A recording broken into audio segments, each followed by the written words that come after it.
Today's DAF Lamed Zayin requires us to hold cup. You gotta keep track of the basic premise that you need to focus on.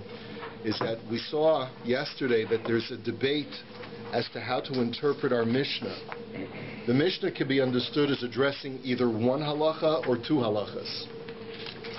It could be just addressing the halacha of chazara, and therefore it's telling me that you're not allowed to return a pot to the fire on Shabbos itself because of the concern of mechzi kimevashel, because it looks like you're cooking, if the oven has not yet been grufa or ketuma, if the oven was not swept out or had ash placed over the coals.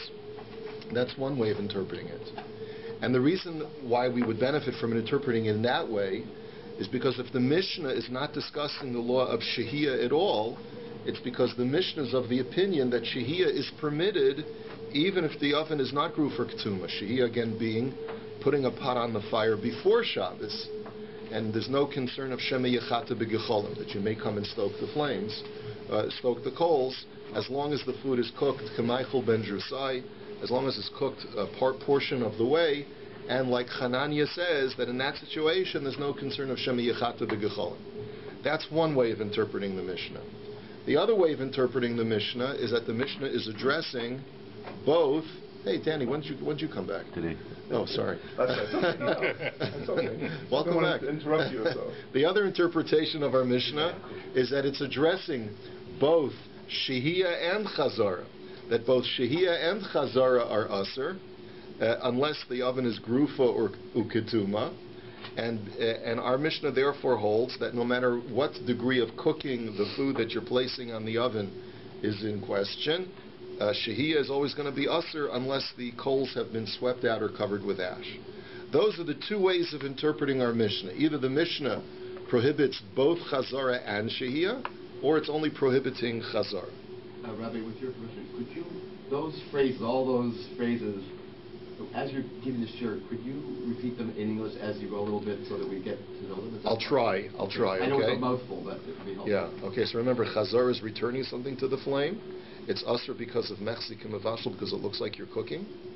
Shehiyah is placing something on the flame before Shabbos, and that's asr because of shema yechata b'gecholim, that you may come and stoke the coals. Okay, you got to. If you don't have these down, you should make notes for yourself, so that, because we've explained these quite comprehensively already. It's asking to say it in English instead of Hebrew, not to actually explain it. They just say the words. Okay. Hebrew, I got it. Okay. All right, I'll work on it. Okay. No, on Sunday. Okay. All right, so we're up to Tashma, which is about a dozen lines down from the top. Tashma. So come and listen. We're going to try and prove what our Mishnah means one way or the other. The Amar Rabbi Chelbo, Amar Rabbi Chama Bar Guria, Amar Rav, Lo Shanu Ela Al Gaba Avolasocha Aser. That the statement is of these Amoraim is that the only time that there's a prohibition or that there's a permission given to place a pot on the stove is to put it on the stove top. But to place it inside the stove is going to be aser. The question now is, what are they talking about? It seems like they're talking about shehiyah. If you're telling me that our Mishnah is only prohibiting chazara, but shehiyah is mutter according to our Mishnah, hainu deshani bein tochel al gaba, then I could understand why Rabbi Chelbo is telling me that there's a distinction vis-a-vis shehiyah between putting it on the stove top or putting it inside the stove. Because if shehiyah is permitted, even if the oven is not grufa ketuma, is not swept out, so then I could understand a very important halachic distinction. The only time shehiyah is permitted is when you're putting it above the coals, but if you're putting it mamish so that the pot is touching the coals, then I could understand that shehiyah would thereby be prohibited. It's a very logical distinction that Rabbi Chelbo is drawing. But if you're going to tell me that our Mishnah prohibits both shehiyah and chazara, so mali tocha, mali al gaba, then what difference should it make whether or not you're putting the pot on top of the stove or inside the stove. If under all circumstances the coals have to be completely cleaned out or covered with ash, so then it shouldn't make a difference whether you're putting the pot on top of the stove or putting the pot inside the stove on top of the coals, because the coals have either been extinguished or they've been swept out. So the Gemara answers, Mi savris Rabbi Chelbo areisha koi, aseifa koi. That no, you're making a mistake. Rabbi Chelbo is not addressing the first part of our Mishnah. Really, I'll tell you that the first part of our Mishnah is addressing shehiyah. And it's telling me that shehiyah also is prohibited if the oven is not swept out. But Rabbi Chelbo is going on the Seifa, on the second part of the Mishnah, which talks about Chazara. And Rabbi Chelbo is saying as follows, Beis Hillel omrim af machzirin, that Beis Hillel say that you're allowed to take a pot and put it on the stove on Shabbos. You're allowed to do Chazara. And on that, Amar Rabbi Chelbo, Amar Rav Chama bar Guria, Amar Rav, Lo shanu ela al gaba avol tocha asar. When it comes to the law of Chazara, that's when Rabbi Chelbo says you have to be machmir not to put it inside the stove. You see, when it comes to the issur of shehiyah, of putting something on the pot, on the stove before Shabbos, that's where there should be no distinction. Once the oven has been swept out, there's no longer a fear of shema yechata b'gecholim, and therefore there should be no logical distinction between putting something on top of the stove or inside the stove. But when it comes to Chazara, remember, what's the reason why Chazara is usher? Not because of Shema Yechata B'Gecholim, that you may come and stoke the coals, but rather because Mechzik Mevashel, it looks like you're cooking. So there is a clear logical distinction between putting something on top of a stove and putting something inside a stove. When you put something on top of a stove that's been swept out, there's less of a Mechzik Mevashel. It doesn't look as much like you're cooking. But when you mamish open up the stove door and you put it inside the stove, even when the stove has been swept out, there's still a mechzikim avashal concern, and that's why Rabbi Chelbo is machmer. So you have no raya from Rabbi Chelbo's statement, one way or the other, what our Mishnah is talking about. Let's look at another statement. Tashma. There's still the oven walls still retain some level of warmth. But it wouldn't be enough to cook, would it? No, it's not. No, it's not enough to cook. But there's still a marasayin of mechzikim avashal. Mechezi.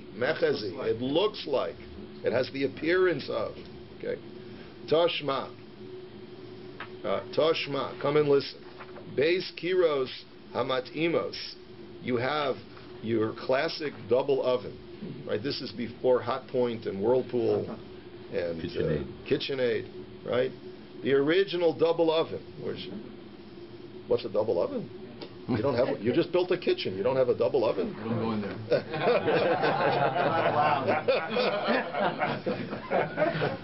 I should have such a wife. So you have two ovens side by side, and they're connected. They share a common wall. Okay, so you have a double oven, a side by side oven, and echas grufa ketuma, the echas sheina grufa, the eina ketuma. So one oven is completely swept out, or the ash covers the coals, and the other one has still the coals completely exposed. So the Brisa says, Mashin al gabe grufa ketuma, ve'ein mashin al sheina grufa, ve'eina ketuma. You're allowed to do shehiyah on the swept out oven, but you cannot do shehiyah on the oven that is still has the coals inside. Umahein mashin, and with what are you allowed to do shehiyah? In other words, what kind of pot are you allowed to put down on Erev Shabbos on the fire? On the stove top, I should say. Beis Shammai omrim v'lo klum. Beis Shammai say no shehiyah is permitted. Nothing is permitted according to Beis Shammai. Ubeis Hillel omrim chamin avolo tavshil. And Beis Hillel say that you can only put a pot of hot water where there's less of a concern of shema yechata b'gecholim, that you're going to stoke the coals.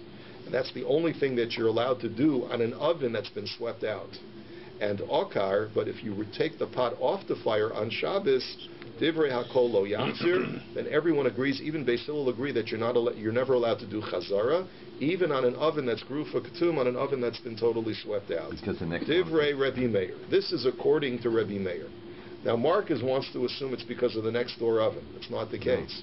The Gemara understands that according to Rabbi Meir, he totally disagrees with our Mishnah. Our Mishnah, this opinion of Rabbi Meir is much more machmir than the opinions that we've noted in our Mishnah. So hold on to that. Rabbi Yehuda says no. Beis Shammai omrim chamin avolo tavshil, that when it comes to shehiyah, Beis Shammai say you're allowed to put down a pot of hot water as long as the oven is grufa ketum, as long as it's been swept out. Beis Hillel omrim chamin v'tavshil. And Beis Hillel say that you're allowed to put down, you're allowed to do shehiyah even with a potted food that's cooking. Beis Shammai omrim notlin avolo machzirin, uBeis Hillel omrim af machzirin. And a further machlokus between Beis Shammai and Beis Hillel is that according to Beis Shammai, you're never allowed to do chazar. You can never return something to the fire on Shabbos. And Beis Hillel say you're allowed to. You're allowed to take something off the fire and then put it back on. You're allowed to do chazara as long as the oven is grufa ketum, as long as it's been swept out. Now, clearly, there's a two-way machlokus being described in this Mishnah. One is having to do with shehiyah, and one is having to do with chazara in this brisa. One is shehiyah, and one is chazara. So, iyamart bishlam alishos tanan.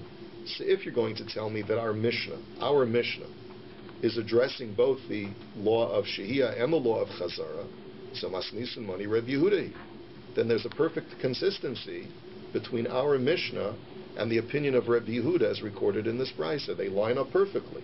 That according to Beis Hillel, shehiyah is permitted with both cooked food and water, and you're allowed to do chazara as long as the oven is grufa or ketuma. That both for shehiyah and chazara, there's a requirement of grufa ketuma of sweeping out the oven. Ela'i amart lahachzir tanan. But if you're going to tell me that our Mishnah does not address the law of shehiyah and only addresses the law of chazara, and rather shehiyah is permitted even when the oven is not swept out, according to our Mishnah, then masnisin moni lo Reb Yehuda v'lo Reb Meir. Then it turns out that our Mishnah is more liberal even than the most liberal position of the brisa, which is Reb Yehuda. Because Reb Yehuda of the brisa prohibits shehiyah unless the oven is grufa or ketuma, unless the oven is swept out. And our Mishnah, according to the way you're interpreting it now, like Chananya, holds that shehiyah is mutter as long as the food is cooked, k'maychel ben drusai, even when the oven has not been swept out. So, like the Gemara speaks out with more, the Gemara fleshes out this question, and it says, "I Rabbi Meir kasha leBeis Shammai bechada uleBeis Hillel betarti." See, if our Mishnah would be following the shita of Rabbi Meir, then we have a contradiction according to Beis Shammai in one respect, because according to Beis Shammai, you're allowed to do shehiyah with hot water in our Mishnah, and according to Rabbi Meir, you're not allowed to do shehiyah at all.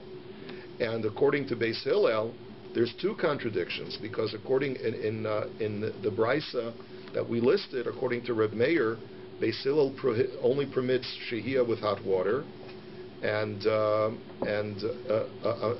I'm sorry, Beis Hillel, according to our Mishnah, Beis Hillel permits shehiyah completely, and permits chazara with everything as long as the oven is grufa or ketuma. And yet, according to Reb Meir, divrei hakol lo yachzir, you're not allowed to do chazar at all. It doesn't fit at all. It doesn't fit at all according to Reb Meir. And Rabbi Yehuda, kasha grufa ketuma, and according to Rabbi Yehuda, even when the oven has been swept out, you have a kasha. You have a kasha of grufa ketuma, because according to our Mishnah, shehiyah is mutter even when the oven is not swept out, and according to the brisa, shehiyah is only mutter when the oven is swept out. So the Mishnah doesn't fit according to either Reb Meir or Rabbi Yehuda. The Gemara answers, la'olame melacha lahachzir tanan. So really, I'll tell you, says the Gemara, that our Mishnah is only addressing chazara, and shehiyah is permitted even if it's not grufa ketuma. And you have to therefore say, the Tana didan savar la Rabbi Yehuda bechada, upalagalei bechada. And you'd have to conclude that the brisa, or our Mishnah, holds like Rabbi Yehuda of the brisa only in one respect, but disagrees with Rabbi Yehuda in another respect. It agrees with Rabbi Yehuda regarding chazara, but it disagrees with Rabbi Yehuda regarding shehiyah, because in the brisa, Rabbi Yehuda requires grufa ketuma, a swept out oven for both shehiyah and chazara, whereas according to our Mishnah, you only require grufa ketuma for chazara, but you don't require grufa ketuma for shehiyah. Okay. And that's what the Gemara speaks out. Savar laka Rabbi Yehuda bechada, v'chamin v'tavshil, v'notlenu machzirin. That it holds like Rabbi Yehuda, that for both hot water and cooked foods, you're allowed to take it off the fire and put it off the stove and put it back on the stove as long as the oven is grufa ketuma. Upalagalei bechada di lutana di dan savar lishos ve'afal pishein ogara fekatum. Rabbi Yehuda savar belishos lami gara fekatum in ilolo. But the disagreement between our Mishnah and Rabbi Yehuda is that whereas Rabbi Yehuda of the Brisa requires Grufa Ketuma for Shehiyah, our Mishnah does not require Grufa Ketuma for Shehiyah. Ibayilahu. Now the question is raised. Mahu lismach ba. Now, and this is where we're going to get into the double oven again, are you allowed to place a pot on the ground adjacent to an oven that has not been Grufa or Ketuma? In other words, let's assume for a moment that Shehiyah is Asr unless the oven is Grufa or Ketuma. Or like Tosa speaks out, we could also be talking in Chananya, but we're talking about Chazara. Whatever is Asr, according to our Mishnah, if the oven is not swept out, will it be permitted to place a pot next to the oven? Not on top, but next to, on the ground, so that the pot will be heated by the heat of the wall of the oven. Will that be permitted or not? So, Tocha v'gaba Asr v'alismach v'shaper dami al dilma lo shna. Would you argue that only on top or inside the oven is prohibited because the oven has not been swept out, but on the side is okay? Or maybe it makes no difference. So Tashma, so listen to the case of the double oven. Shtei kiros hamatimos echas grufa ketuma ve'echa sheina grufa ketuma mashin al gabi grufa ketuma v'yaf al gab dekasalik lei havla me'idach. So the Gemara says, let me bring you a raya. You're allowed to put a pot on the one oven of the double oven that has been swept out, even though it's right next to an oven which has not been swept out. So you see that putting it next to an oven that has not been swept out is okay. That's the raya that the Gemara wants to bring. So therefore, just like it's okay to put a pot on top of the oven that's part of a double oven, even though it's going to be drawing heat from the other oven which has not been swept out, so too you should be allowed to put a pot on the ground next to a single oven that has not been swept out. The Gemara says, no, it's not a good analogy, because Dilma Shiny Hasam, the Kivin de Midlaya Shalit Ba Avira. Answers the Gemara, not necessarily. In a case of the double oven, since the pot is put on top of the stove, maybe the reason why we're more liberal is because it's not getting as much direct heat from the oven that's next to it, because it's above both stoves, right? And therefore the Chachamim are more lenient, and they say it's not getting a direct heat from the oven that's not been swept out, and therefore it's okay. But you could maybe, but this is the heat goes up. So okay, but it's got to go up and then take a right turn also, right? So the question would be how much the stoking would help. Right. So if the stoking won't help, then they'd allow you to do it. Well, here the stoking could help. If you stoked the oven that has the coals in it, it would increase the total heat. I'm just thinking if it's far enough away that it doesn't matter, because otherwise why wouldn't they worry about that? I guess you don't worry about it because you're reminded, because the oven that it's on top of does not have coals. Right. But in a case where the pot is on the ground right next to the oven, maybe you'd have to be more machmir because it's getting more direct heat from the oven wall. Okay, Tashma, come and listen to the next brisa. The Amar of Safra, Amar of Chia, Kitma. Now, by the way, we're going to be seeing over the course of the remainder of the DAF a variety of different shitos regarding when shehiyah is permitted and when she is prohibited. In other words, one thing is clear: what you're going to see from the Gemara is a lack of consensus regarding the law of shehiyah. There are going to be some who say that shehiyah is always permitted as long as it's even partially cooked. There are going to be those who say that shehiyah is never permitted even when it's fully cooked. And then we're going to see a middle shita as well, that shehiyah is permitted only when it's completely cooked, and then it'll depend if the remaining on the flame helps to improve the flavor or only helps to shrivel the food and depreciate its value. Just one question. What is the Havamina in that? Why would you even think that if you take a pot and you put it next to an oven, that shehiyah would be awesome? You're worried about stirring the coals. You're not going to do that because clearly it's not even on the oven. That should remind you. Chazara, for sure, it's not. Nobody's going to think you're cooking because it's nowhere near everything's near. Why would you never have it like that? Because we don't know to what extent the Chachamim went to Aser Shehiyah. Maybe if we let you put it on the side of the stove, maybe you will be tempted to stoke the coals because you want to get a little bit more. You may inadvertently forget that it's Shabbos. We're not sure. That's what the Gemara is asking. Toshma. The Amar of Safra, Amar of Chia, Kitma v'nislabisa, somchin la u'mekaymin aleha, v'notlin mimenu u'machzirin la.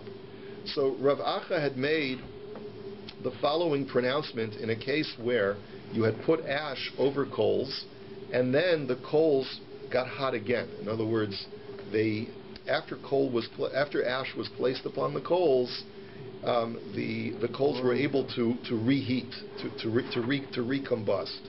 So the halacha in that situation is that you're allowed to put a pot next to the stove, you're allowed to put a pot on top of the stove, you're allowed to take a pot off the stove, and you're allowed to do chazara, to return the pot to the stove on Shabbos.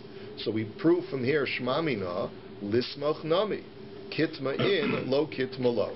So you see from here also that even to put a pot adjacent to a stove is only going to be permitted when the ash was used to cover the coals. But if there was no ash to cover the coals, if it was not grufa ketuma, so then it's not going to be permitted. So we want to prove from here that you have to be machmir even to put it next to the stove.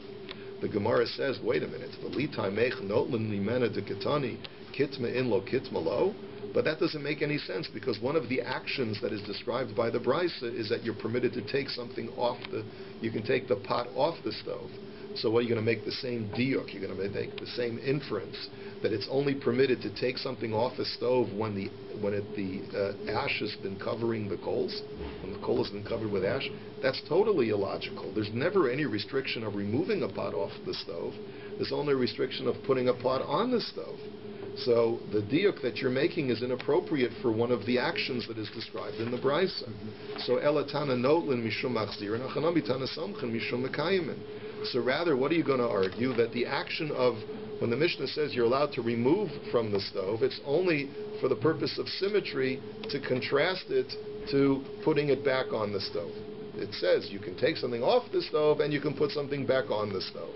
But it's not restricting the taking off only to a case where the coal was covered with ash.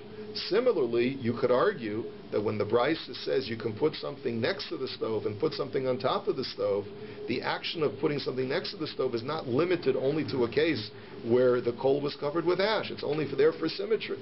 So the Gemara says, no, that's not really a very good argument, because hachi hashta hasam notlinu machzirin b'chad makamhu tana notlin mishum machzirin elahacha samchin b'chad makamhu umekaimin b'chad makamhu? Question mark. The Gemara says, look, it's one thing to say that for symmetry purposes, to flesh out an idea, you talk about taking something off the stove in order to talk about putting something back on the stove. You're taking it off to put it back on. There I could understand that the Brisa would talk about an action of removing in order to later discuss an action of restoring or putting back on the stove. But why would the Brisa discuss an action of putting a pot adjacent to a stove in order to discuss putting something on top of a stove? The two don't go together. The two are not...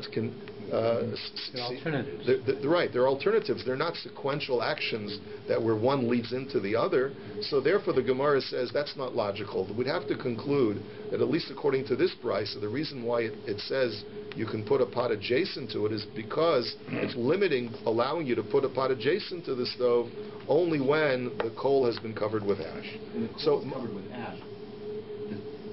The ash actually minimizes the heat, like it's always swept out. It helps to minimize the heat, but it also acts as a reminder that I cannot stoke.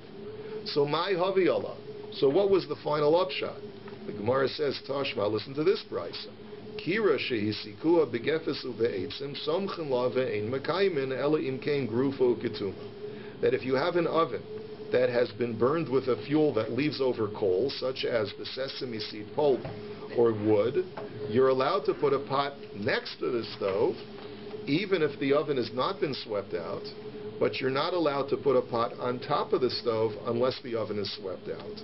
And the next thing the Brisa says, and that, by the way, that line indicates to us that, at least according to this Brisa, it's like Mike was arguing, it's not a problem to put a pot next to the stove. And gecholam she'imamu, o shenasan aleha na'ore shel pishtan daka, harehi kikatuma. The last thing that the Brisa says is that if you have coals that have started to ebb, is that the word? Starting to extinguish, right? Or if you put some kind of flax byproduct on top of the coals in order to indicate that you want them to extinguish, so then that's similar to having ash put on top of a coal. I thought flax is highly flammable. Yes, so did I. This must be some kind of byproduct of flax production. It's not the flammable flax that we're used to thinking of. Amar Rabbi Yitzchak bar Nachmani, it's a good point, Howard. Amar Rabbi Yitzchak bar Nachmani, Amar Rabbi Ishia, Kitma v'hu v'ara, mashin aleha chamin shehuchmu kol tzarchan v'tapshel shabishel kol tzarcha. So now we see a shita of Rabbi Yitzchak bar Nachmani, who says that even when the coals have been covered with ash, if the coals recombust, reignite, and they get hot again, so then you're only allowed to put a pot of hot water which has been heated completely, and you're only allowed to do shehiyah with a pot of food that has been completely cooked. Shehiyah is only permitted with a completely cooked food, even when the coal has been covered with ash. So Shema Mina, Mitzdamek V'Yafel Lo Mutter. So you see from here, now, here we're talking about that even though you covered it with ash, the coal reignites. So on the one hand, this has some similarity to a coal that's been covered with ash, but in another respect, it's like a coal that's completely exposed, because since it's recombusted and reignited, there's still a fear of Shema Yechata, or potentially still a fear of Shema Yechata B'Gecholim. You may be tempted to stoke it. But what Rav Oshia is saying is that you're only allowed to do shehiyah in this scenario with a food that's completely cooked. But that implies that even though it's completely cooked, by leaving it on the flame, the flavors become more robust. You know, it browns. The juices become browner, and it becomes like a good cholent that's cooking overnight. That's what's called mitzdamek v'yafalo, that it gets better while staying on the flame longer. And therefore, one could argue that this should not be permitted, because maybe you'll stoke the coals to let the flavors come out even more. But anyway, you see from here that mitzdamek v'yafalo mutter, that even as long as it's fully cooked, even if it improves by being on the flame, it's still permitted. So the Gemara says, no, not necessarily. Shani hacha dekitma. But over here, maybe it's different because you covered it with ash. So this is sort of an in-between kind of case. You've covered it with ash, but you've also caused the coal to recombust. So therefore, there's an aspect here of both covered and uncovered. So maybe only when it's in this in-between case do we permit you to do shehiyah with a food that is mitzdamek v'yafalo, that improves by remaining on the flame. So the Gemara says, Yihachi Maila Memra, Huvara, it's the Richale. So the Gemara says, well, if it's only permitted because it's covered with ash, then what's the Chiddush over here? Obviously, when something is covered with ash, it's Grufa Ketuma, then all Shehiyah is permitted. The Gemara answers no. It's coming to teach me that even though it's in this middle kind of level, because it's reignited,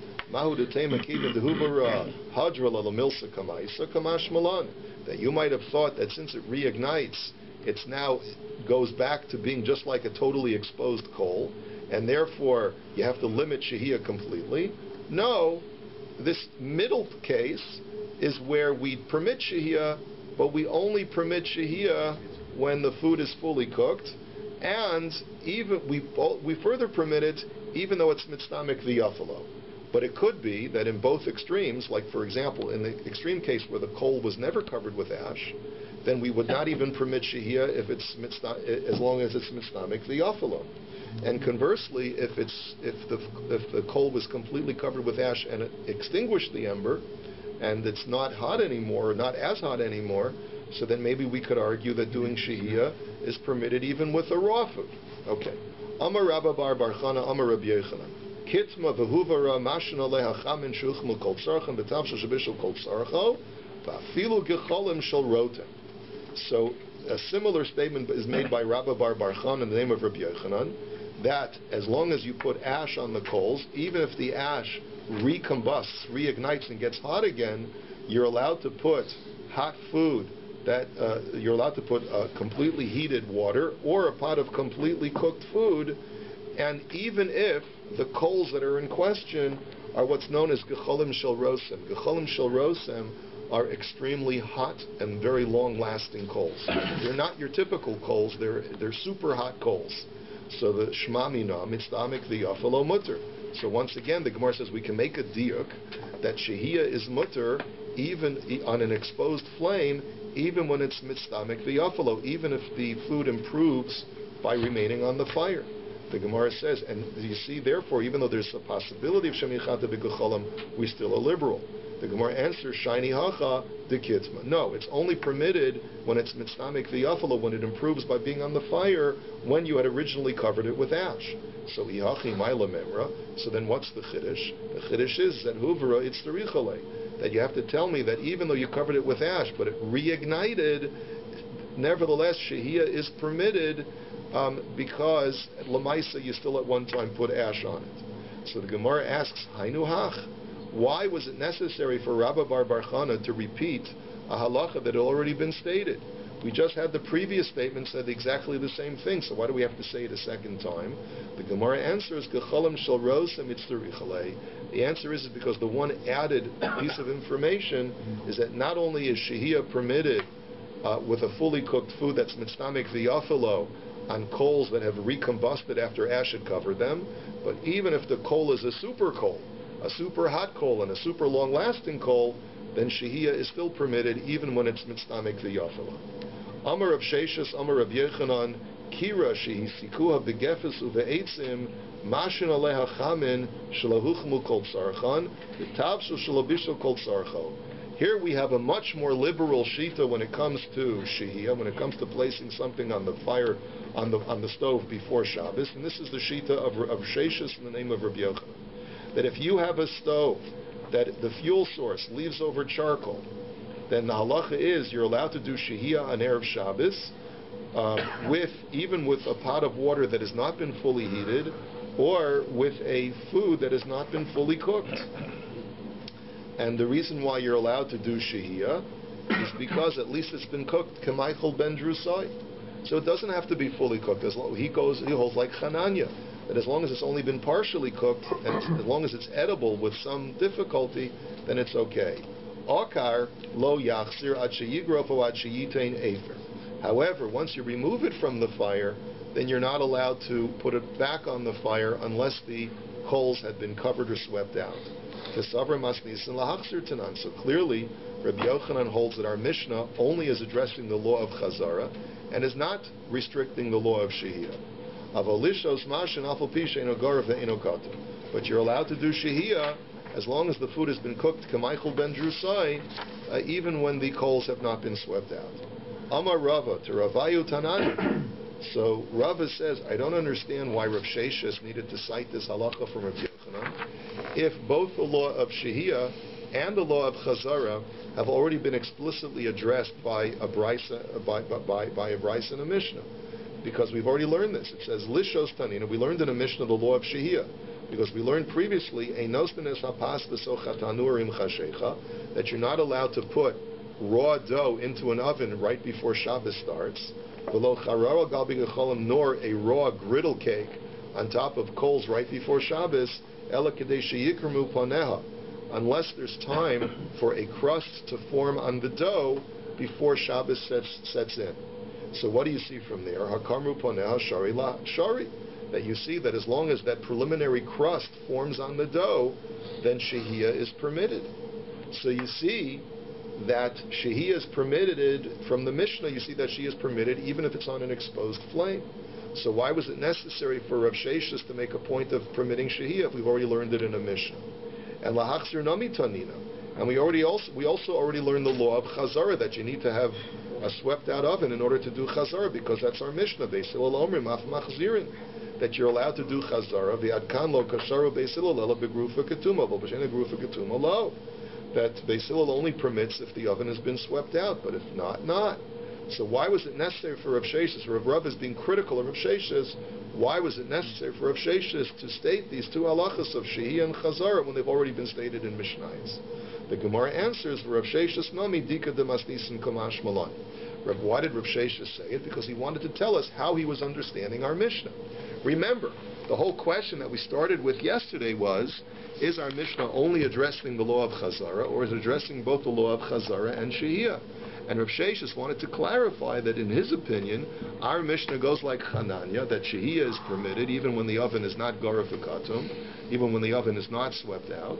And he just wants to let us know, this is how I interpret the Mishnah. Amar Rav Shmuel bar Yehuda, Amar Rav Yechanan, Kira shehisikuha begefesu ve'etzim, that if you have an oven that has had a fuel source that leaves over charcoal, mashan aleha tavshul shabishal kol tzarcha v'chamen shehuchmu kol tzarcha, then you're allowed to do shehiyah to the exposed coals only if the food has been fully cooked or if the hot water has been fully heated.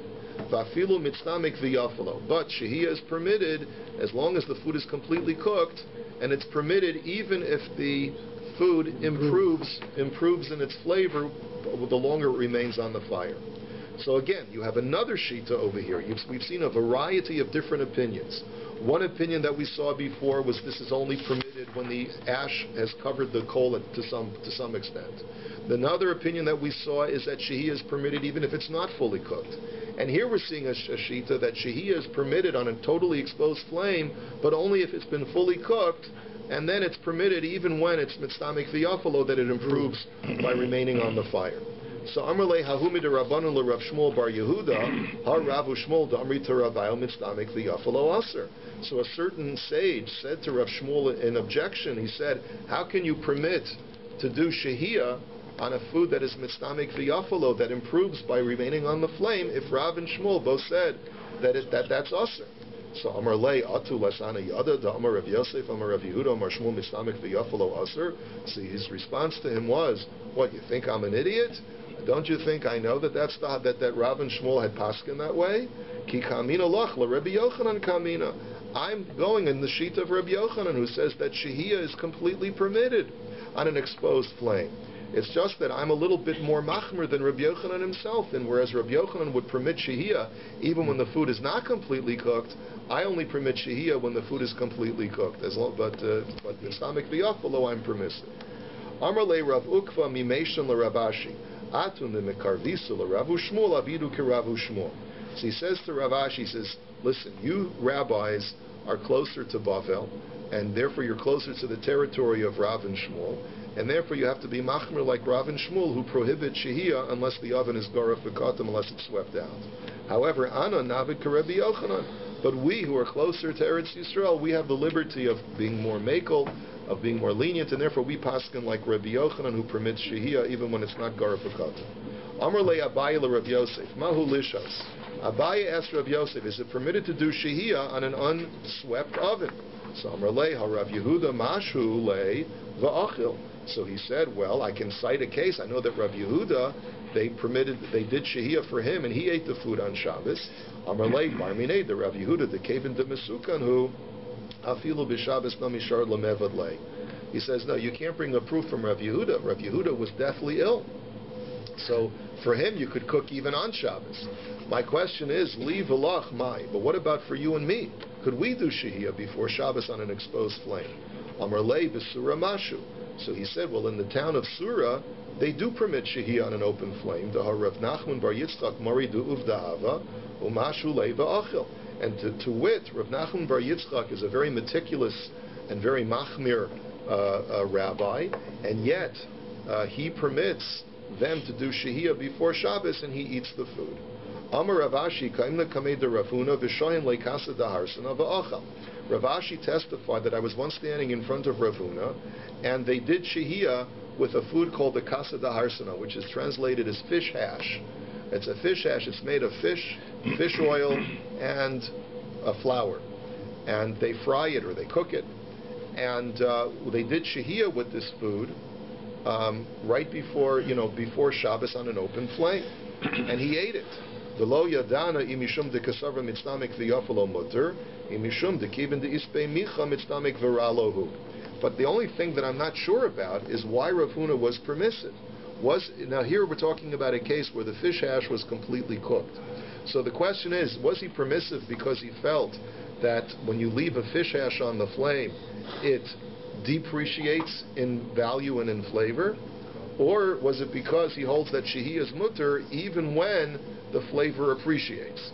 So Amar Rav Nachman mitznamek v'yafalo aser, mitznamek v'ralo mutter. So Rav Nachman said that I hold that if it depreciates by remaining on the flame, so then it's permitted. She is permitted. But if it appreciates, if it gets more flavorful, then I hold that it's aser. Klala de milsa, kol de ispe micha mitznamek v'ralo. But the rule is that anything that has flour in it gets worse the longer you keep it on the flame, because the flour gets harder and stiffer and drier, and therefore it makes the food less enjoyable the longer you keep it on the flame. However, lebar, with the following exception, lebar mitavshel delifta de'afal gav de'ispe micha mitznamek v'yafalohu, unless it's made from turnips and flour, because with turnips, the longer you keep it on the flame, the sweeter the turnip comes, and therefore, even though it has flour in it, it gets better by keeping it on the flame.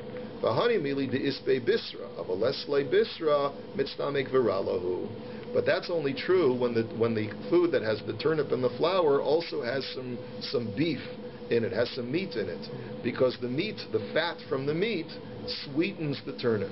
But if you have just turnip and flour without any fat in it, so then it's not going to get any sweeter, and it's going to be mitznamek v'ral. It's going to get worse.